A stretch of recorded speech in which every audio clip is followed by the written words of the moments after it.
Plus de sommeil, on ne dort plus, restez mobilisés, les choses sérieuses commencent, vous le savez tous, donc l'information, je n'ai peut-être pas besoin de vous la donner, mais néanmoins je vais le faire.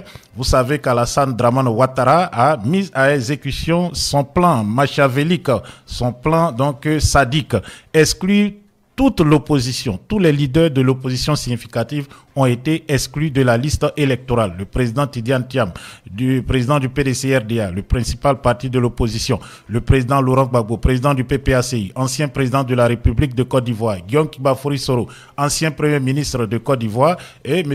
Charles Blé Goudé, qui fut, comme vous le savez, ministre de la Jeunesse sous le président Gbagbo. Toutes ces personnes ont été radiées, exclues de la liste électorale qui a été publiée ce jour. Bon, nous sommes déjà au 5, mais donc on va dire qu'elle a été publiée hier. 4 juin 2025. Et puis, il faut aussi souligner ce point. Initialement, la publication de cette liste électorale était prévue pour le 20 juin 2025. Le RDA a anticipé donc cette opération. Moi, je dis pas la commission électorale indépendante, CEI, parce que c'est en réalité donc un appendice du RDA. La CEI, comme on la connaît, siège à la rue L'Épique. Donc, ils ont décidé donc d'anticiper cette publication de la liste électorale. Bon, en somme, tâter le terrain avant le congrès du RDA qui doit se tenir les 21 et 22 juin 2025. Pourquoi cette précipitation? Vous avez vu la démonstration de force que l'opposition politique, la composante CAP, Coalition pour l'alternance pacifique en Côte d'Ivoire, démonstration de force donc à la place Figayo à Yopougon. Plus de 30 000 personnes étaient réunies. Le RDA, par la voix donc d'une journaliste qui représente désormais France 24 à Abidjan, a dit qu'il n'y avait que 5 000 personnes. Voilà, même moi-même, Isaac Kofi, quand je suis en direct, c'est plus de 5 000 personnes qui sont connectées, qui me suivent. Donc, ce n'est pas donc plusieurs partis politiques qui s'assemblent, qui ne peuvent pas rassembler plusieurs milliers de personnes. Et puis, c'est parce que la place ne pouvait pas contenir plus de personnes.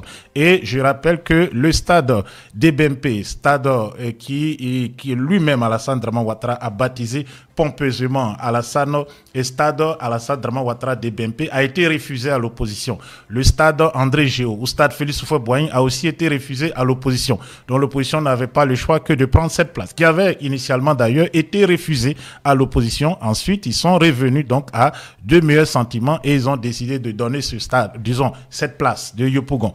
Donc, l'opposition, la CAP s'est réunie dans cette place et le nombre de personnes qu'ils ont drainées, peut-être qu'on a encore les images là, donc c'est toujours bien de revoir donc ces images. Le nombre de personnes que la CAP donc a drainé à Yopougon a en tout cas fait peur au RDA qui a donc décidé d'anticiper la publication de la liste électorale pour que, bon, la liste électorale qui est, vous le savez, voilà, donc là vous avez des images donc de cette grande manifestation de la CAP. Donc le RDA décide donc d'anticiper la publication de la liste électorale, tout simplement donc pour ne pas qu'elle coïncide avec son congrès qui sera, on le sait, un fiasco. Le RDA, à l'heure où je parle, se trouve en convention. Des conventions éclatées. Donc, il y a des populations, bon, en tout cas des gens, des gamins même souvent qui sont payés, à qui on demande donc de venir choisir Alassane Dramane Ouattara. Donc, il y aura donc un fichier publié, un fichier pour dire qu'Alassane Dramane Ouattara, que Alassane Dramane Ouattara est donc le candidat déclaré. Les choses vont aller très vite. Comme vous le savez, donc après l'exclusion des principaux leaders politiques, on va d'ailleurs le voir dans un reportage tout à l'heure, le président du PDCI RDA, son excellence le président Tidiane Thiam, donc a saisi le Conseil des droits de l'homme de l'ONU. Voilà, il a fait donc cette saisine depuis Paris, mais le président Tidiane Thiam a pris son vol, son jet privé. Voilà, il est donc parti à New York, il vient d'atterrir même à New York, donc c'est une information breaking news. Nous sommes les premiers donc à vous passer cette information. Le président Thiam donc a atterri à New York City et il doit rencontrer donc des membres du Conseil donc des droits de l'homme de l'ONU.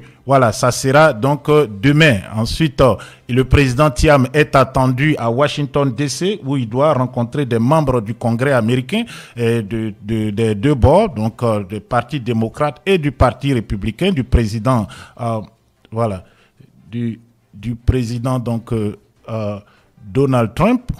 Et puis, le président doit aussi rencontrer la communauté ivoirienne. C'est très, très important donc de signaler ces faits. Bon, il y a M. Chabonel qui a écrit qu'on dit qu'Ouattara a quitté son domicile. On n'a pas cette information encore, donc on ne peut pas donc l'annoncer. Donc, je vous invite, donc on va faire le tour. Donc, après donc l'exclusion, on va aussi passer par la publication de cette liste électorale que vous savez est donc une liste qui a été concoctée par le RDA. Plus de 6 millions de personnes sur cette liste ont des filiations incomplètes ou tout simplement de fausses filiations, des gens qui ne connaissent pas le nom de leur père, de leur mère, etc. Donc les choses sérieuses commencent. Donc je tenais donc à vous rappeler ceci, que nous sommes en désobéissance civile à compter donc de ce jour, de ce 5 juin 2025. Ici sur Elvic TV, vous avez donc le titre qui passe, c'est la désobéissance civile 2025 qui a commencé et nous allons être là pour vous informer de façon assidue, je dirais même très assidue même. Donc ne manquez pas les éditions de l'éléphant debout. À 20h, vous avez donc l'éléphant debout du soir. Bon, je suis donc contre ma volonté. Bon, peut-être aujourd'hui on va avoir M. Chabonel donc qui est en direct donc de Chicago. On va échanger avec lui. Il va nous donner un peu plus d'informations sur cette information donc qu'il a partagée, plus de détails sur cette information qu'il a partagée avec nous. Alassane Draman Ouattara aurait fui son domicile. Il serait donc à l'heure où nous parlons donc au domicile de l'ambassadeur de France. Donc on va donc tout à l'heure être avec M. Chabonel pour essayer de mieux comprendre cela. Et puis surtout, le voyage du président à New York a-t-il prévu de rencontrer la diaspora ivoirienne? Tous ces détails. Donc, comme je vous le disais, 20h ne ratez pas. Désormais, tous les directs le soir, c'est à 20h. Même si à 22h, on peut mettre une vidéo pour faire un récap de la journée. À 8h, ne manquez pas la matinale. 10h, 12h, 14h, 16h, 18h, 20h, peut-être 22h. On est en désobéissance civile. La Côte d'Ivoire ne peut pas accepter qu'un dictateur vienne troubler sa quiétude. Alassane Draman Ouattara, c'est terminé. Il est arrivé par effraction en Côte d'Ivoire en 1990. Il va sortir aussi par effraction. Et ça vient de commencer ce jour 5 juin 2025. Il n'y a plus de distraction. Vous avez vu la cape qui a donc bandé les muscles un peu. Mais ça, c'était juste très peu. Les choses sérieuses vont commencer.